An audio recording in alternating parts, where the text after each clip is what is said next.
Et puis, il est ce qu'on pourrait qualifier un enfant prodige. Le chef marseillais Alexandre Mazzia a décroché hier sa 3e étoile au guide Michelin, au bout de quelques années seulement. Alexandre Mazzia a ouvert son restaurant en 2014. Alors évidemment, comme tous les établissements, il est fermé depuis des mois.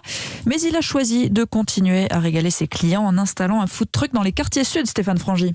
Pour garder la tête hors de l'eau, entretenir la passion et ne pas subir ce confinement comme il le résume lui-même, eh bien c'est donc à bord de Michel qu'il entretient la flamme. Michel, c'est sa camionnette stationnée dans le sud de la ville et baptisée ainsi en hommage à son grand-père, un pêcheur breton.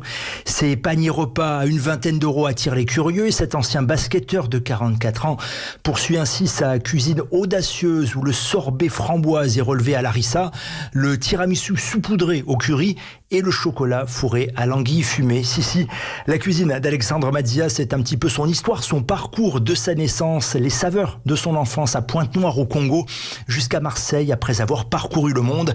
Le voilà donc récompensé une nouvelle fois en 2 ans et bien impatient d'ouvrir à nouveau les portes de son restaurant AM avec cette fois-ci un tout nouveau macaron Michelin à la porte. Stéphane Frangy a noté qu'Europe 1 a concocté pour vous la carte des 100 restaurants étoilés à moins de 35 €. C'est à retrouver sur notre site europe1.fr. Il y en a un peu partout en France et certains, un bon nombre, font des plats à emporter. Allez voir cette carte sur europe1.fr et puis on va reparler à une chef tout à l'heure à 6h40. Claire Vallée, elle a décroché sa toute première étoile au Michelin et c'est historique parce qu'elle est la toute première chef végane d'un restaurant entièrement sans viande à décrocher une étoile au Michelin près d'Arcachon.